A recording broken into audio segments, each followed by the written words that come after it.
It is 8 p.m. and here are our top stories.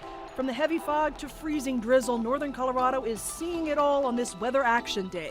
And while some are hitting the slopes to celebrate the new year, it's really nice. A little icy, but pretty good skiing weather. Not too bad. Not too cold either. Others are urging everyone to watch out for dangerous avalanche conditions. Mother Nature, doesn't really care that it's our holiday weekend. It's dangerous avalanche conditions that are going to last through the holiday period. Our Local 3 weather team is tracking these changing conditions and keeping an eye on when things will finally clear up.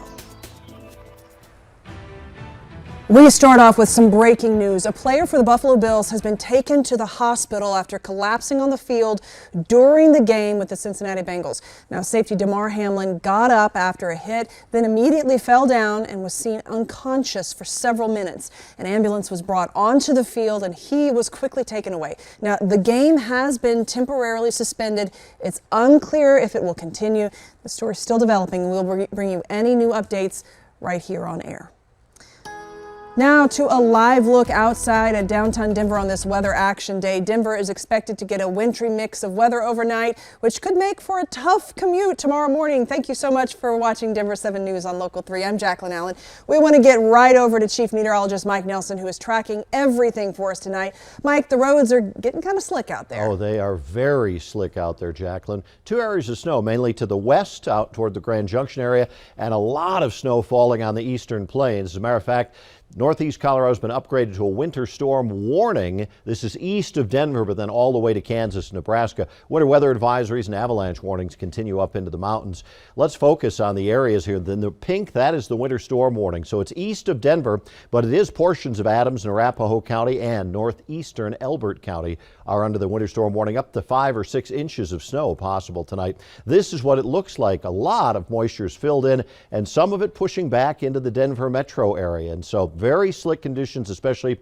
from about I-25 to the east. And with temperatures tonight dropping into the teens, it's not going to get any better by early in the morning on Tuesday. So we're extending the Denver 7 Weather Action Day through at least 7 a.m. tomorrow morning. All right. Thank you, Mike. And despite the weather, plenty of people decided to head up to the mountains to wrap up their long weekend. You can see there was a decent crowd at A-Basin earlier today when the conditions were a lot better than they are right now. Even though this is some great ski weather, be careful driving up I-70 because conditions right now are really bad. Visibility near zero, as Mike was talking about. With more snow on the way, it could stay like that for the next few days. And if you are skiing or snowboarding, the best advice from experts, do not leave ski resort boundaries. 2 people died in the past week while skiing or snowboarding in Colorado's backcountry.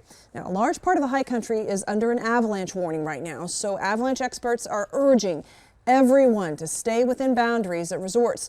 For more information, you can download the Colorado Avalanche Information Center app, and it has everything you need to know in real time. We'll continue to keep an eye on this storm as it moves out of Colorado. And remember, you can stay up to date 24/7 with our free Denver 7 Plus app for your streaming device. The 16th Street Mall is losing 2 big chains. The McDonald's across from Republic Plaza permanently closed on New Year's Eve, and TJ Maxx has now announced it will close January 14th. Denver 7's Rob Harris explains why downtown Denver is still struggling to bounce back after the pandemic. I see other places closing on the 16th Street Mall, and it's like, well, there goes another one. The number of shops along 16th Street Mall sitting empty continues to grow, with McDonald's and TJ Maxx both joining the list within 2 weeks of each other. I was a little sad. I was a little surprised. I mean, I like going there. And I was surprised because they have a lot of people shopping there. Foot traffic to Denver's Central Business District dropped off dramatically at the beginning of the pandemic, and it still hasn't fully returned, in large part because many office workers have continued to work from home. I remember when I arrived in 2006, it was a pretty lively place. They had street entertainment and artists, and there was stuff going on, there was music, and I feel like it really hasn't bounced back since April 2020. It's not only a decline in customers that's made business tougher for Denver's Central Business District. Crime has been a major factor too. This is data from the Denver Police Department. It shows that this area has seen more crimes reported than any of the other city's neighborhoods by far. Property crime in 2022 was almost 12% higher than the previous 3-year average, with theft and auto theft topping the list. Drug and alcohol reported crimes were almost 93% higher. However, there are positive signs too. Violent crime in every category decreased from 2021 to 2022. The city hopes its $150 million renovation project will help bring prosperity back to 16th Street. And the Downtown Denver Partnership announced new efforts in November to increase safety and crime response. I mean, you kind of see it, being taken down a few notches, but I mean, everything ebbs and flows. For Denver 7, I don't think it's like game over. I'm Rob Harris. Hope not. And Denver Mayor Michael Hancock is now asking the Archdiocese of Denver for help with the city's influx of migrants. In a letter, the mayor asked the Denver Archbishop to use the vacant Little Sisters of the Poor building near 29th and Lowell. The mayor says the building could accommodate up to 100 people.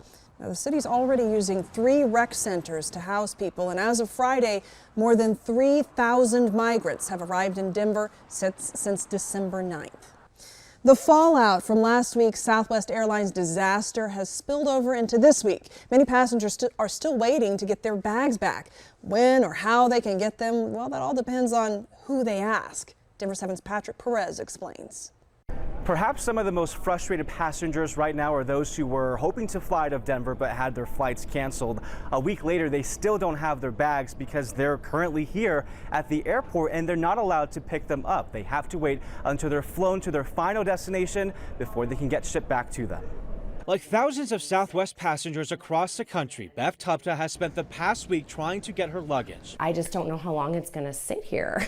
Last Monday, she had to book a last-minute flight on United after Southwest canceled her flight to Milwaukee. They loaded a plane that was never going to take off with all of our luggage, and everyone from that flight, I can tell you, has not seen their luggage since. Beth says customer service agents in Milwaukee and over the phone told her she'd be able to pick up her bag at DIA upon her return to Denver. So then when I checked into customer service at DIA on Saturday, when I had returned back to Denver, they told me it was sitting in the hangar and there was nothing I could do about it. Instead, she was told her bag would have to fly first to Milwaukee before it's shipped back and returned to her. She reached out again to customer service over the phone, who agreed the process sounds ridiculous. The person I spoke to actually chuckled and said, "That doesn't make sense.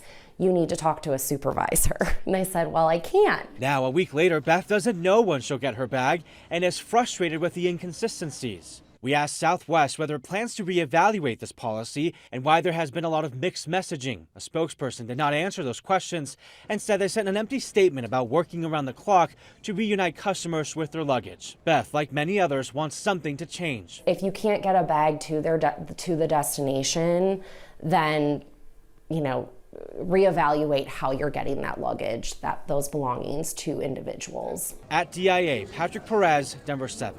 Very interesting. Still to come, new details on the man arrested in the murders of 4 college students when he's expected to head back to Idaho to face charges.